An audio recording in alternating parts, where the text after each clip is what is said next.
Já estamos de volta com o seu estilo de vida e agora nós vamos conversar com o Natanael Santos, que vai falar um pouquinho pra gente, além do amor próprio, também sobre um pouco sobre terapias. Aquelas terapias que os casais precisam fazer às vezes, se é uma boa opção ou não, mas por enquanto nós vamos continuar com os memes. Bom dia. Bom dia, para mim é uma satisfação estar aqui no seu programa. Muito obrigada. Eu vou pedir para nossa produção já colocar nosso próximo meme na tela. E ele diz assim, faz uma diferenciação, né? Do começo do namoro, aí ele diz: amor, prometo dormir agarradinho com você pelo resto das nossas vidas, porque eu te amo e vou te proteger todas as noites. E aí, 2 anos depois, o discurso já é: vira pra lá, mulher, que hoje tá calor. Na verdade, é uma realidade, né?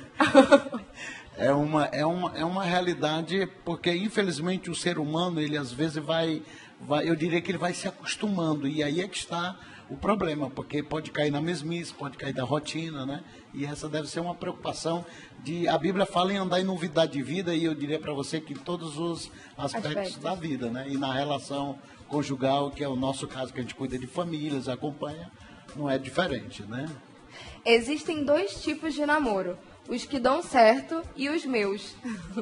Talvez essa pessoa esteja fazendo alguma coisa de errado, né? Eu imagino, ou então já está com algum trauma, né?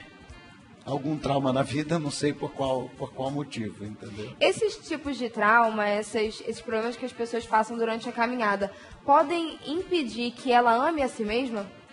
Olha, eu creio que sim. Eu creio que sim pelo seguinte, porque uma pessoa que é feliz, digamos assim, na sua plenitude, ele tem a capacidade de transferir isso na sua relação com filhos, com familiares, esposa, enfim. Eu creio que sim, é possível. O próximo, status. Em um relacionamento imaginário com você, pastor, qual é o perigo de uma pessoa ter um relacionamento imaginário com outra? Quando a gente fala de relação, ela tem que ser uma relação real.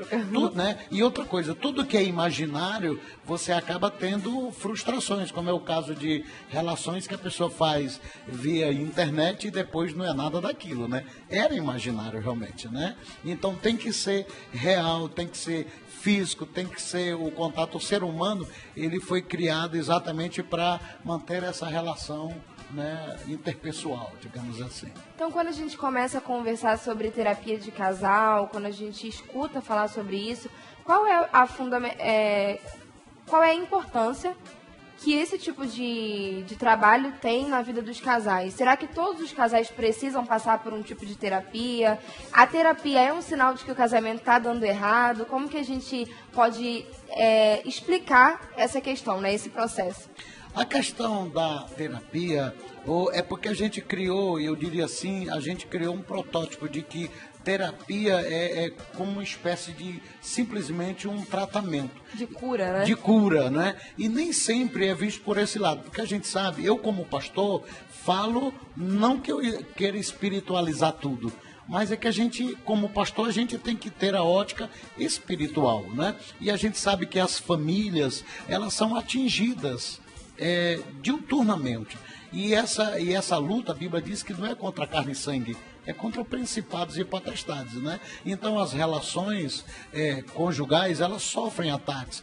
E aí, de alguma forma, nós temos que derrubar alguns mitos. Por exemplo, existe casamento perfeito? Não, porque são pessoas imperfeitas. Mas existe casamento equilibrado, casamento ajustado, casamento harmonioso, casamento em que Cristo reina naquela relação.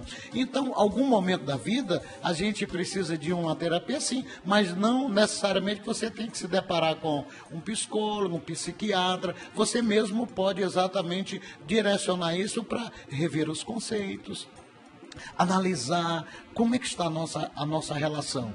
Eu, para a glória de Deus, eu diria para você, eu tenho 32 anos, vou completar agora 32 anos de casado. Imagino eu que, sem sombra de dúvida, não é nem a sua idade. Eu já tenho 32 anos de casados, vou completar. E me sinto uma pessoa feliz. Mas teve um momento na minha vida difícil? Teve. E não só um, vários.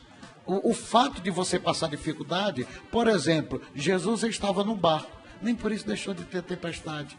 Jesus estava no casamento, nem por isso deixou de faltar vinho. Não é?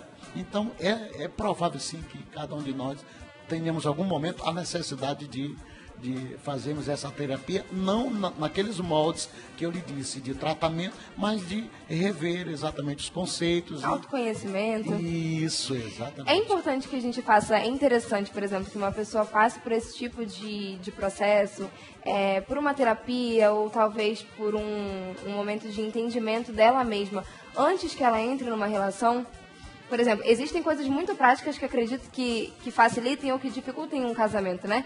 E aí, ou um relacionamento qualquer. Então, talvez eu tenha um tipo de mania que o meu parceiro não gosta. Mas muitas vezes a gente não entende as próprias manias. Então, a partir do momento que eu me entendo como pessoa, eu tenho como agradar o outro de uma forma mais fácil. Com certeza. Primeiro porque o ser humano, quando ele pensa em entrar numa relação, ele tem que pensar da seguinte forma: eu não vou casar para ser feliz. Eu vou casar para proporcionar felicidade ao parceiro. Se ele casa entrando nesse contexto, pensando dessa forma, aí eu diria para você que 50% já está a caminho da felicidade. O outro aspecto, ele entendeu o seguinte: nas relações interpessoais, existem algumas leis, e uma delas é exatamente qual? Aquela de que você deve aceitar a outra pessoa como ela é. Então, se você começa nesse sentido, você já tem probabilidade muito grande, forte, de ter um relacionamento não perfeito, mas dentro daqueles moldes que eu disse, harmonioso, né? Então, é fundamental, sim, que a pessoa pense dessa forma. Doutor, a Andréia de Souza, lá da Alvorada, quer saber quais são os sinais de que o relacionamento dela precisa de uma terapia. Isso aí, com certeza. Por exemplo, como é que está, e isso aí só quem pode dizer é ela, como é que está a relação dela, a relação conjugal? Eu estou partindo da premissa de que ela está se reportando à relação conjugal, né? Porque você tem relação conjugal, tem relação familiar, você tem relação em trabalho, enfim, o ser humano é um ser sociável. Então, ela tem que fazer uma avaliação. Como é que está o relacionamento conjugal dela? Ela se sente uma pessoa feliz, porque ela proporciona felicidade, ou ela tem os sintomas, só ela pode dizer. E, infelizmente, às vezes, a distância é quase que inviável você dizer que faça assim ou faça assado. Por quê? Porque não existe um caso assim engessado em que a gente possa, mas ela teria que ver exatamente, de 1 a 10, qual a nota que ela daria ao relacionamento dela. De posse disso, talvez ficaria mais fácil para a gente. Agora, se nós deixamos a nossa relação cair na mesmice, na rotina, na frieza, e aí, com certeza, os sintomas já começam a aparecer de que não está bem, né? O Leandro Pereira, lá do centro, quer saber qual é a receita para ter um casamento longo e duradouro. Isso daí... Acho que todo mundo quer essa receita, né? As pessoas esperam que tenha uma receita como de bolo pronta, né? Por exemplo, eu casei, a minha esposa veio de uma família de 12 filhos e eu vim de uma família de 4 filhos. Então, 12 filhos, a probabilidade de ela ter a atenção da mãe era bem menos do que a minha, né? Então, tem muita coisa envolvida aí, por exemplo, valores espirituais, valores morais, valores culturais. Então, não existe como uma receita de bolo, né? O que ele tem que ter é o seguinte: eu receitaria para ele o seguinte: procure na livraria um livro chamado 5 Linguagens do Amor, de Gary Chapman, que aí ele lendo aquele livro, só em ele ler, ele já vai ver que parte do que ele enfrenta vai dirimir os problemas. Em relação a essas pessoas que precisam se adequar umas às outras e tudo mais, a gente precisa abrir mão de algumas coisas que nós nunca pensaremos que abriríamos, ou aquela história de que ele tem que me aceitar como eu sou e eu não tenho que mudar nada porque eu sou assim e ele tem que me aceitar desse jeito, existe? Não, tem que abrir mão. Eu diria para você o seguinte: em casamento, há um pregador chamado pastor José Maria Guimarães, é de São Paulo. Ele diz que quando a gente entra numa relação, conjugal, a gente só entra para perder.